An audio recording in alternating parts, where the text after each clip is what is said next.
मुल्क कौमी सियासत एक बड़ा मोड़ मुड़ गई है। एक तारीख साज वाकया हो गया। इनको नॉर्थ ईस्ट में कहते हैं गोलगप्पा। गोलगप्पा होता है ना, वो गोल जिसमें टक पानी भर के पीते हैं, गोलगप्पा कहते हैं। चिंता नहीं, गोलगप्पे से कोई टेंशन नहीं।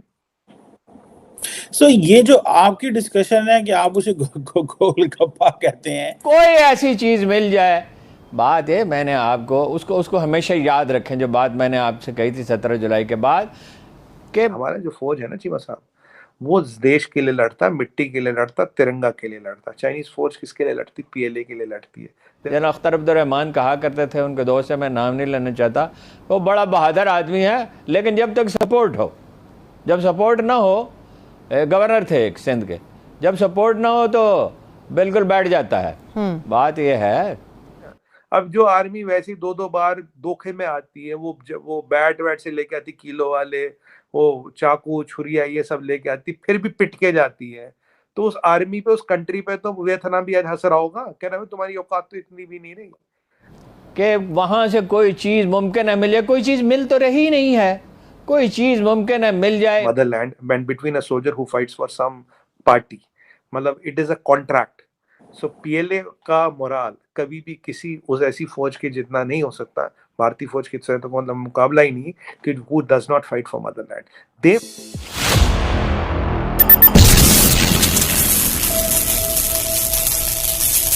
43 साल पहले तो उन्हें वियतनाम ने ठोक दिया था। ये क्या लड़ेंगे चीमा साहब? ये वह ही है। इनको पता हमारे नॉर्थ ईस्ट में क्या कहते हैं? इनको नॉर्थ ईस्ट में कहते हैं गोलगप्पा। गोलगप्पा होता है ना, वो गोल जिसमें टक पानी भर के पीते हैं, गोलगप्पा कहते हैं। चिंता नहीं, गोलगप्पे से कोई टेंशन नहीं। सो ये जो आपकी डिस्कशन है कि आप उसे गोलगप्पा कहते हैं, वो इससे तो गुजारा नहीं होगा भाई। फौजी तो है ना, उसके पास वेपन तो है, उसके पास असला तो है, उसके पीछे एक फौज तो है। इससे क्या फर्क पड़ता है आप उसको गोलगप्पा कहें, वो आपको कोई और नाम दें? ये मतलब why there is a rhetoric and why there is no policy with the Indian government? आप जब दुनिया के सामने जाएंगे, आप ये तो नहीं कहेंगे चाइनीज गोलगप्पा है। यानी जो बातचीत उनके दरमियान पैगामात का तबादला होता रहा है या गुफ्तगू होती रही है, उसका कोई सुराग मिल जाए, उसमें से कोई ऐसी चीज मिल जाए। Indian army is the biggest army in the world when it comes to size. हमारे 46, आप नोट कीजिएगा number, 46 military assets, naval assets are in commissioning, which includes 3 Arihant class submarines. We are the 4th country in the world to have nuclear powered submarines with a K4 missile, which we are a complete nuclear triad. Nobody can win war with a nuclear triad. ठीक है। दूसरी बात आपको मैं बता दूं, China के, आप चेक कर लेना, अभी इस साल 12 और अगले साल 18 subs are getting decommissioned. They will decommission them. तो चाइना का submarine count all time low आ गया, और by that time our marine assets will be more than Chinese marine asset. Army में हम ज्यादा, MRDAA ratings, Indian air force is rated higher than Chinese. तो air force, army, navy, तीनों मैंने आप बताए।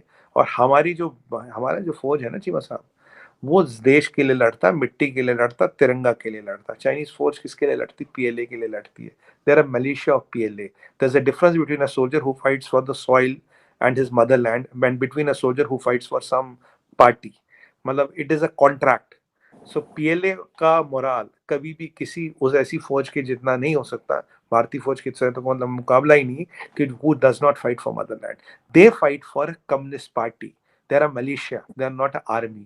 Pakistan has an army. Pakistan army doesn't fight for an army. India has an army. They have a militia. फर्क है चीमा साहब।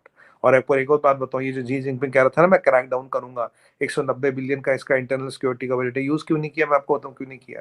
Use इसलिए नहीं किया, अगर पीएलए को यूज करोगे क्रैक डाउन करने के लिए, क्रैक डाउन किस पे कराओगे? वो भी तो हन चाइनीज है। जो पीएलए है वो भी तो गांव से आया हुआ बंदा है, वो भी चाइनीज है, वो भी हन चाइनीज है। उससे उसका क्रैक, उससे बोलोगे अपने चाचा को मार, मामा को मार, फूफे को मार, भाई को मार, क्योंकि मारने वाला तो वही है, मारने वाले तो वही है लोग हैं। So you can not use people to kill people, that model does not work.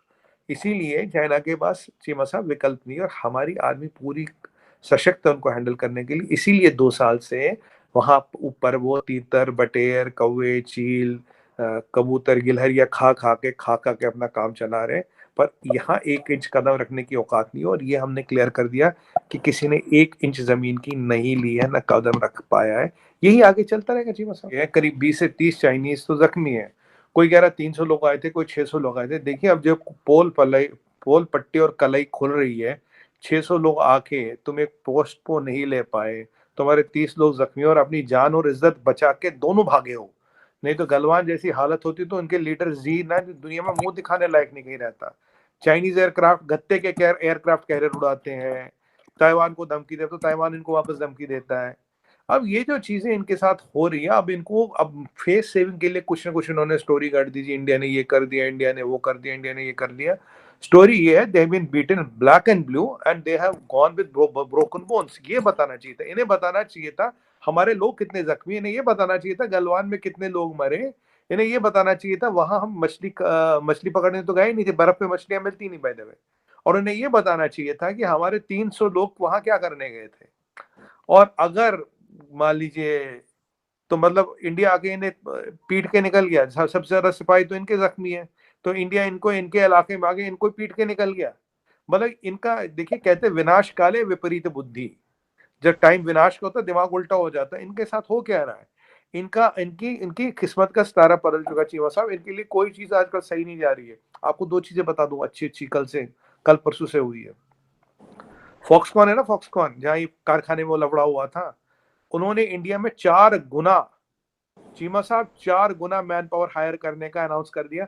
$500 million India में तुरंत डाल दिए इन्वेस्टमेंट, तुरंत एफडीआई आ गया। दूसरी बात, इंटेल जो है, इंटेल तो खैर आप जानती है बिगेस्ट चिप मैन्युफैक्चरर है और बिगेस्ट सीपीयू मैन्युफैक्चरर, उसने कहा भाई चाइना अस्ता लिविस्ता। ये 1-2 दिन की बातें हैं। तो देखिए, ये जितने भी नाटक ड्रामे कर रहे हैं, ये अपने आप को एक्सपोज कर रहे हैं, ये अपने एक्सपेंशनिज्म को एक्सपोज कर रहे हैं। They can not go back to China, PLA can not go back and say we have been whacked again, we have been beaten blue and black again. तो लेकिन देखिए ना, ये अपने अपने इसको छुपाने के लिए ये क्या क्या कौन से पैंतरे आजमा रहे हैं आजकल। सुमित भाई, वो तो जो चाइनीज जो वांग वेनबिन है, जो चाइनीज फॉरेन ऑफिस में स्पोक्स पर्सन है, जो वो तो ये कह रहे हैं कि इंडिया ने इलीगली बॉर्डर क्रॉसिंग की, प्रोवोकेट किया और अकेले ही यूनिलैटरली स्टेटस को बॉर्डर एरिया पे चेंज करने की कोशिश की। और इन्होंने ये भी कहा कि फायर शॉट्स हुए। फायर शॉट्स मतलब इंडियन अथॉरिटीज तो कह रही हैं कि मुक्के डंडे हाथापाई हुई, लेकिन इंडियन चाइनीज फॉरेन ऑफिस कह रहा है फायर शॉट्स। और सो दिस इज वो कह रहे हैं कि अपनी गलती जो है, वो मिस्टेक जो है उसको गलती से ठीक करें और डिसंगेज हो जाएं। सो इसमें they are giving a fact and they are threatening. So how does the BJP authorities, आपको लगता है कि प्राइम मिनिस्टर मोदी जो बीजेपी जो G20 को होस्ट करे, उनके लिए कोई चैलेंज बन सकता है दोबारा दिस बॉर्डर, क्योंकि anything can unfold? How do you see that? And जो उन्होंने रिस्पॉन्ड किया है कि इंडिया ने ये किया, वो डिसंगेज हो जाए और गोली भी ना चलाएं, this is what they are saying. देखिए चीमा साहब, जो चाइनीज फॉरेन मिनिस्ट्री का स्टेटमेंट आया, मैंने पढ़ा नहीं, देख नहीं पाया, क्योंकि सुबह से टीवी पे डिबेट्स बहुत चल रहे थे, आप जान रहे हैं। और मेरे कमेंट्स आपने देखेंगे इधर, वो रिट्वीट भी बहुत हो रहे ट्विटर पे। मेरा कहने का मतलब है, देखिए, China is trying to hide a failure. China is trying to hide its failed aggression. China is trying to hide one more humiliation like Galwan. China is trying to hide the fact that this Tawang might become another Galwan. China is trying to hide its injured soldiers. अब देखिए 20 से 30 तो हमें number पता है, ये जो बातें चली उससे इससे ज्यादा हो। देखिए, इंडिया किसी की जमीन पे जाता नहीं, इंडिया वहां गया नहीं, हमारी पोजीशन बहुत क्लियर है। वो 300 लोग आए थे, हमारी तरफ आए, हमारे पोस्ट पे कब्जा करने की कोशिश की, हमारे जवानों ने जवाब दिया और वो भाग के निकल गए। और आज के डेट में फ्लैग लेवल मीटिंग हुई है, जब फ्लैग लेवल मीटिंग हुई उस पर तो ऐसी कोई बात आई नहीं। फ्लैग लेवल मीटिंग हुई, डिसएंगेजमेंट हो चुकी है। I don't know what is Chinese spokesperson talking about. As per the media reports, flag level meeting हुई, डिसएंगेजमेंट हुई। या तो वो इंडिया का स्टेटमेंट वो कंटेस्ट करे, उन्होंने किया नहीं है। फ्लैग लेवल मीटिंग हो गई, डिसएंगेजमेंट हो गई, बात खत्म हो गई। हाँ, they have been whacked again, that is a different issue.